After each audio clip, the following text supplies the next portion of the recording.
que tipo de homem você é. Vai se encaixar no perfil daqueles homens que não vale nada, ou seja, tem algum caráter, alguma conduta que precisa ser corrigida imediatamente. Lembrando que o homem foi criado por Deus, dotado de inteligência, emoções, capacidade física, vontade própria. O homem recebeu de Deus algo exclusivo para os seus propósitos eternos. Os tipos de personalidade de homens na Bíblia: homens cheios de vida, homens que tinham intensidade, viviam uma vida de verdade, de todo o coração. Temos também aqueles que se camuflaram, aqueles homens de duas caras, independente das suas fraquezas, das suas imperfeições, das suas paixões, dos seus sonhos, que você esteja alinhado a ser um homem segundo o coração de Deus. Que esse seja o desejo do seu coração, ser um homem que verdadeiramente ama a Deus de todo o coração. Vamos considerar primeiramente os tipos de homens maus que foram terrivelmente destruídos pelo pecado. E na sequência abordaremos alguns que foram usados de maneira grandiosa por Deus. O primeiro homem que foi aí mau é o rei Saul. Se você tem a sua Bíblia, abra lá em 1 Samuel capítulo 15, versículo 30. Nós vamos aqui considerar Saul e caracterizar ele como um homem mau, paranoico e narcisista. Disse ele, então: pequei, honra-me, porém agora diante dos anciãos do meu povo e diante de Israel, e volta comigo para que adore ao Senhor teu Deus. Você notou aqui um choque de realidade dos princípios bíblicos? Ele disse: eu pequei, mas agora eu quero que você me honra diante dos anciãos e diante de todo Israel. Então Saul, ele é caracterizado aqui como um homem paranoico, narcisista, porque ele tinha um anseio profundo pela sua própria imagem. Ele tinha um espírito manipulador, controlador, gostava de controlar as situações e as pessoas. Ele era um homem facilmente ferido. Qualquer coisa de maneira pequena já feria a sua vida. E além disso, ele tinha uma dificuldade tremenda de reconhecer os seus pecados. E aí ele entrou nesse estado de paranoia, ou seja, pensando numa aprovação da própria imagem. Ele também era um homem orgulhoso e manipulador. Ele demonstrava rejeição e profunda incerteza. Havia uma profunda insegurança na vida de Saul. Havia falta de identidade, falta de responsabilidade, falta de sensibilidade. Nós não vamos analisar toda a sua vida, mas alguns pontos centrais aqui. Quando ele pecou, desobedeceu, não cumpriu a missão que era destruir o rei Agag e todo o seu povo. Em outra circunstância, ele fez um voto para que os homens de guerra, no período da guerra, todos estavam exaustos, estavam dando a vida para proteger Israel. Ele fez um decreto que ninguém comesse nada, um decreto e um voto insano, de tal forma que ele disse: se alguém comer, vai morrer. E quem comeu? Jonatas. Quem era Jonatas? Seu próprio filho. E quando ele fica sabendo que Jonatas come aquele mel, aquele momento que ele seria encorajado, fortalecido para guerrear e proteger Israel, o seu próprio pai, ao invés de alegrar-se, o que ele fez? Ele tem que morrer. A vida de Saul mostra de um homem com um perfil de dupla personalidade. Não existe a dupla personalidade, mas ele se comporta conforme o ambiente. Então, se é favorável a mim, eu estou bem, mas se é desfavorável, se é contra as minhas opiniões, certamente teremos problemas. Quais foram as consequências desse desvio de caráter da vida de Saul?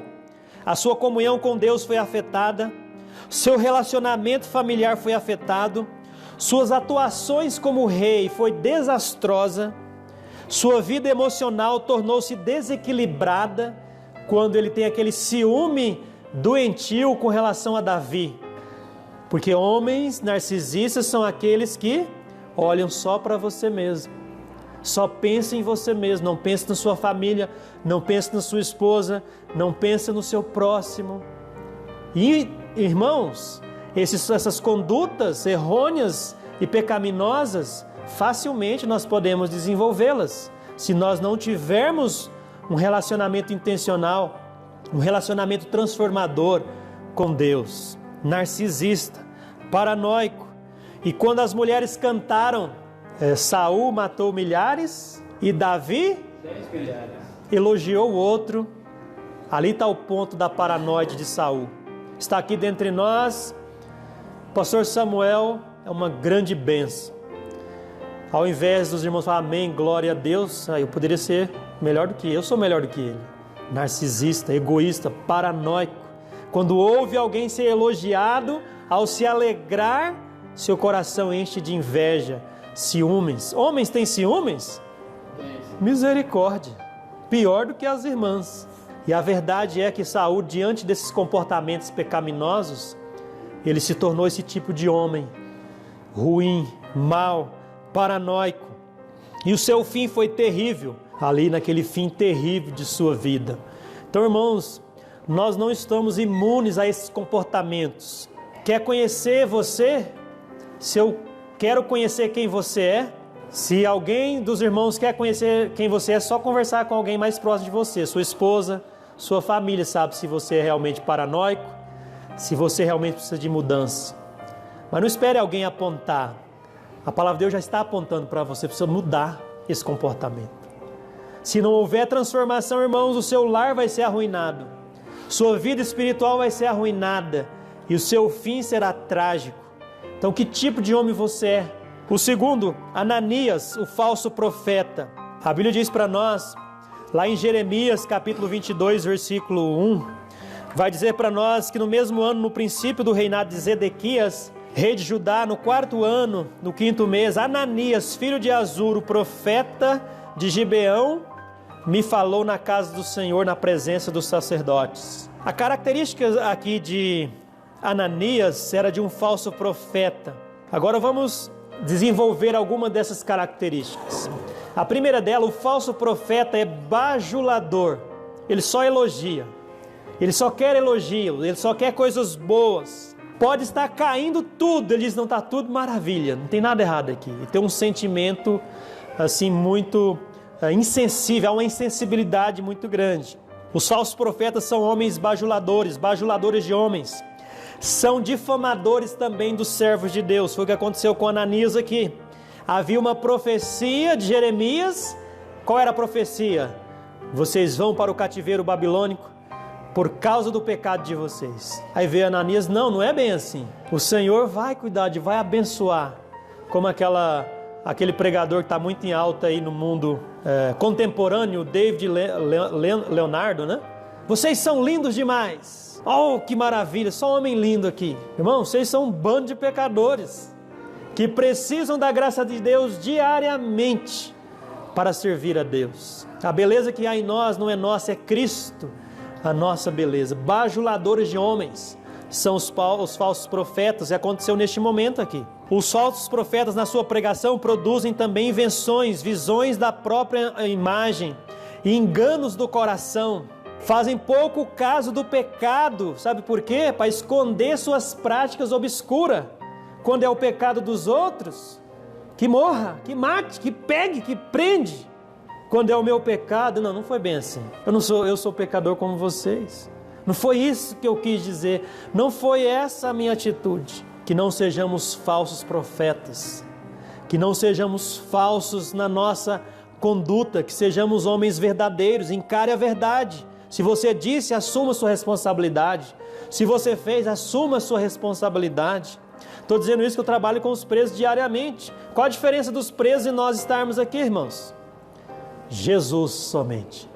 E mais ninguém. Porque a gente não está lá para enganar eles. Mas foram homens como você, que teve o seu negócio, teve a sua vida comunitária, teve muitos que estão na igreja, estiveram na igreja. Então, meus irmãos, eu estou dizendo aqui para os irmãos no dia de hoje que tem que haver transformação. Você quer o seu lar transformado, adorando a Deus, seus filhos obedecendo a Deus? Não seja um falso profeta. E uma coisa que eu sempre falo com os presos é: fale a verdade sempre, seja verdadeiro.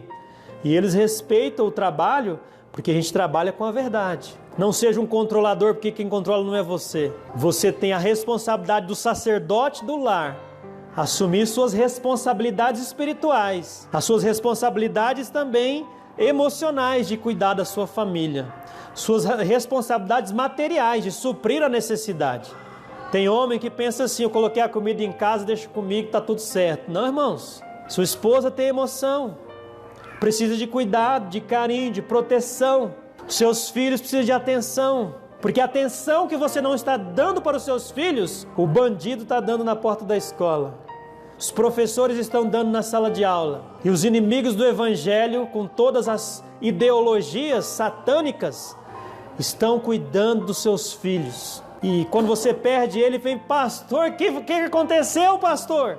O falso profeta, ele faz negócio dos seus seguidores, ele causa problemas, divisões, controvérsia, ele causa contendas, brigas entre irmãos, brigas na família, não assume sua responsabilidade. Eles não ouvem a verdade, odeiam quando são confrontados com a verdade. Quando você é confrontado com o evangelho, com a palavra de Deus, qual que deve ser a sua reação diante de Deus? Se humilhar e dizer: Deus, eu preciso mudar. O meu lar tem que viver outra realidade. A minha família no centro da adoração a Deus. A minha família em primeiro lugar, Deus servindo ao Senhor de todo o coração. E isso, irmãos, não alcança assim não. É necessário um coração de verdade que ama a Deus, que ama a sua família de fato. Quem você ama mais?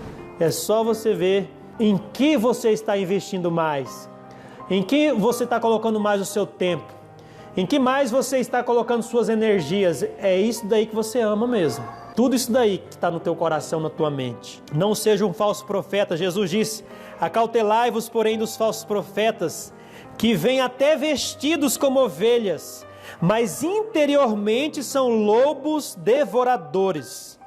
Porque tais falsos profetas são obreiros fraudulentos, transfigurando-se em apóstolos de Cristo.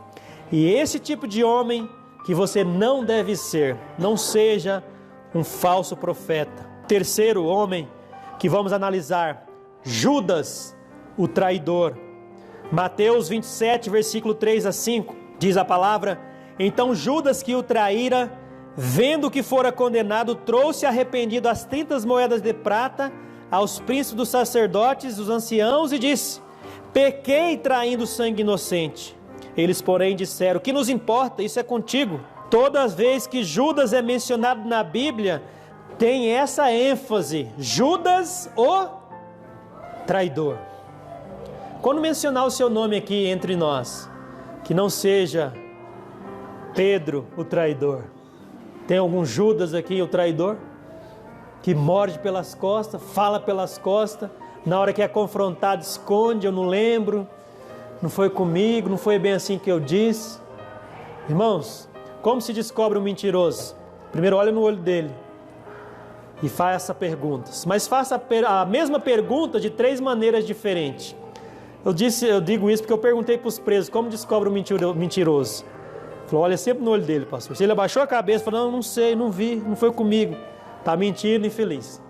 Olha no meu olho aí de novo. Aquela história que todo mundo: vamos falar olho no olho, na hora de falar no olho, o pessoal, ó, corre. Também histórias distorcidas. Geralmente um traidor ou um manipulador, ele conta histórias e versões diferentes para pessoas diferentes. Para descobrir um mentiroso, reúne todo mundo. Conta a história para a gente de novo aí, meu amigo. Rapidamente, aquela situação vai vir à tona a verdade dos fatos. Que não sejamos assim homens traidores por causa da ganância. Jesus menciona que ele tinha ganância em seu coração. Ele cometeu traindo o Filho de Deus, e a sua história é uma história sinistra, cheia de torpeza do coração humano. Passou 3 anos com Jesus, andou com Jesus, mas o seu coração tornou-se mais endurecido, cheio de ódio, cheio realmente de ganância em seu coração. Há a possibilidade do irmão estar 20 anos na igreja, há a possibilidade dele desenvolver esse caráter, porque ele assumiu uma capa religiosa, Ele estava no meio, no círculo religioso, se escondendo da sua real faceta da perversidade. Ele serve de advertência aqui também para a perversidade, aquele perverso, os seus desejos pecaminosos. Então, eis um homem que chegou tão perto do Salvador e gozou de grandes bênçãos, privilégios, teve conhecimento de Cristo. No entanto, a incredulidade, a perversidade, a ganância e a verdadeira fé jamais apropriou-se do seu coração. Ao mesmo tempo que aqueles outros discípulos estavam crescendo na fé, Judas se tornava cada vez mais filho do inferno, filho da perdição, diz a palavra de Deus, o traidor. Um homem que não deve ser imitado, um homem que não deve ser copiado. Que você jamais copie esse caráter de Judas. O caminho é arrependimento. O arrependimento dói, irmãos. O arrependimento não é um pedidinho de desculpa. O arrependimento é mudança. Sabe por que muitas vezes nós aconselhamos casais, ou às vezes pessoas que estão vivendo em um momento conturbado? É porque não tem mudança. A pessoa fala, diz, me perdoa, mas não muda. Está em choque, está fora do evangelho. Quem pede perdão, quem se arrepende tem que mudar. Mudar o que, pastor? As palavras, as atitudes, os comportamentos, as condutas. Se não tem mudança, irmãos, há duas possibilidades. Uma, pode ser que não seja realmente um convertido de verdade. Outra, pode ser que estagnou na vida cristã e cauterizou seu coração, endureceu seu coração. Traição. Ele era hábil em sua hipocrisia. Aparentemente, ninguém desconfiou dele. No entanto, Jesus conhecia seu coração desde o princípio. E na verdade vos digo, Jesus disse, um de vós há de me trair. Já pensou Jesus entre nós aqui? Um de vocês é um traidor. Um de vocês aqui é um falso profeta, é um egoísta, um narcisista. Jesus falou isso, um de vocês há de me trair. Todo mundo, é claro, eu jamais, Senhor, faria isso. Quem eu? Quem é, Senhor? Jesus manda olhar para o nosso próprio coração, examinar o homem a si mesmo. O pecado já havia triunfado o seu coração, e a Bíblia diz nesse texto aqui que Satanás entrou nele. Satanás não é um demônio em si, é o próprio Satanás. Observe, Jesus acabou de falar com o traidor, mas ele era hábil em sua falsidade, de enganar. Esses são os que se escondem numa roupagem religiosa, vestem uma carapuça religiosa.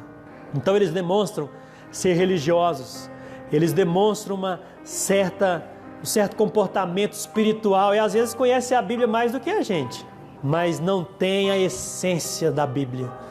A Bíblia diz, tem a lâmpada, mas não tem a luz. Tem a botija, mas não tem o azeite. Tem a carapuça, mas não tem vida. Nos últimos tempos terão homens amantes de si mesmo, perversos, maus. Na realidade da vida da igreja, nós precisamos de homens que amam a Deus, amam a palavra de Deus, um homem segundo o coração de Deus. Amém? Achei a Davi, filho de Jessé, homem conforme o meu coração. Vamos olhar para algumas características de Davi, e que assim seja na sua vida. Ele tinha total confiança na provisão de Deus. Mesmo jovenzinho, numa questão de formação e caráter, ele estava servindo ao Senhor no anonimato. Ele não precisava de palco, de público, para servir a Deus. Ele não precisava de uma aprovação das pessoas para amar a Deus. Ele amava lá no seu íntimo. Aqui nós não precisamos de homens mais inteligentes, embora é importante sua inteligência.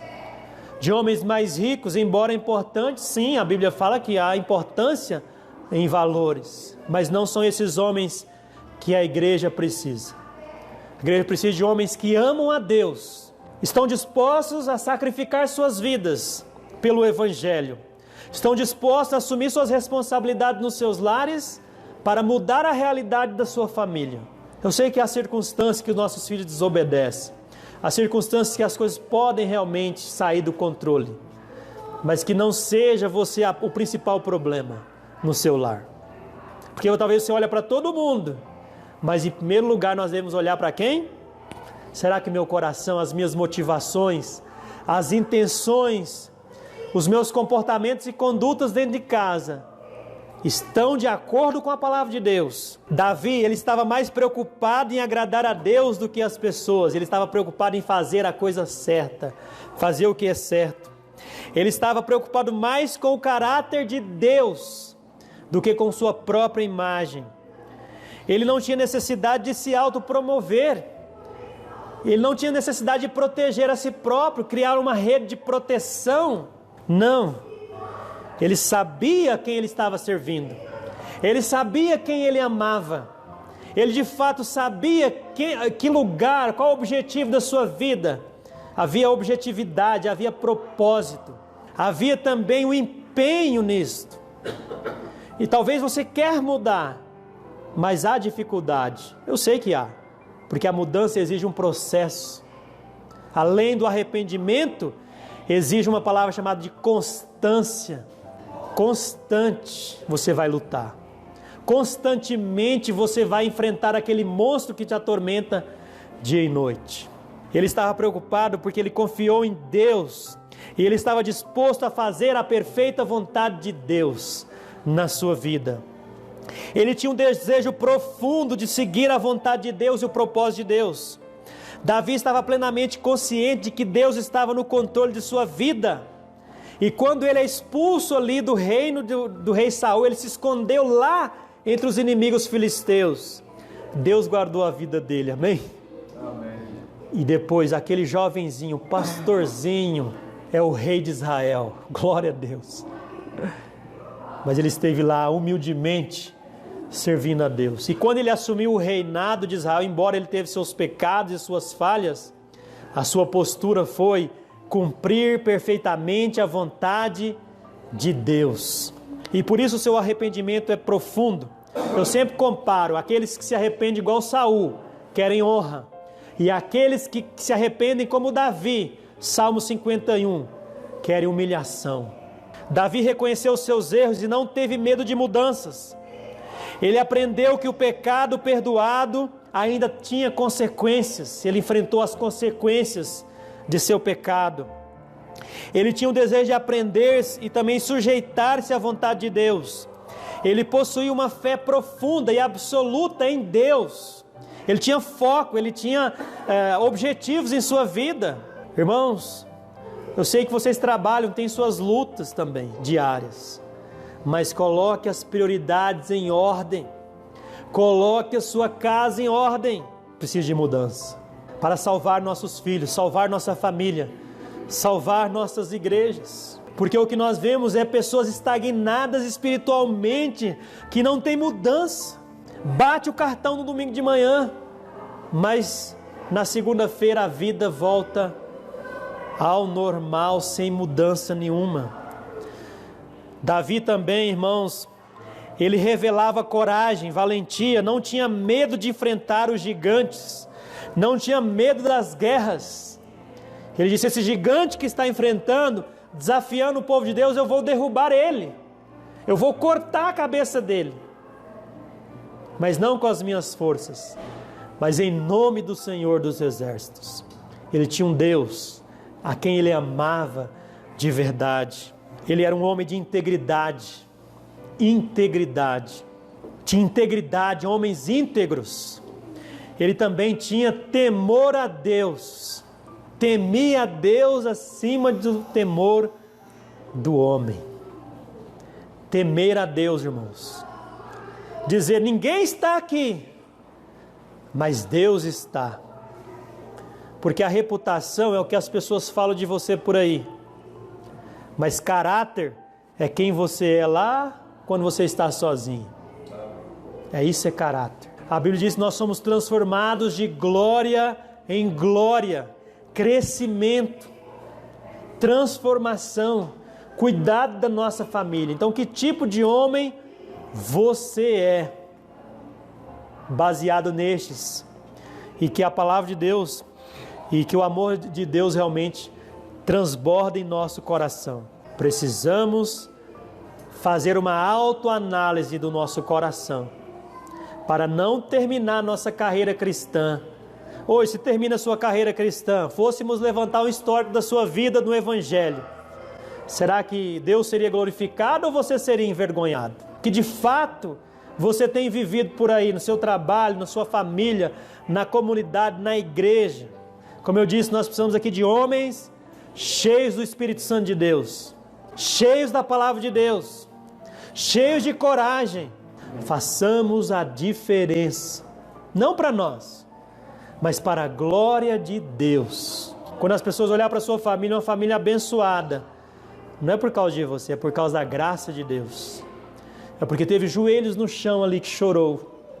Ela teve momentos de correção para ajudar seus filhos quando estavam caindo no pecado. E muitas vezes nós não vamos conseguir recuperar os nossos filhos totalmente, porque eles também têm escolhas, têm decisões na vida. Mas que façamos o melhor. É nas fraquezas que eu tenho forças, Paulo disse. É nas limitações que o nome de Deus é glorificado.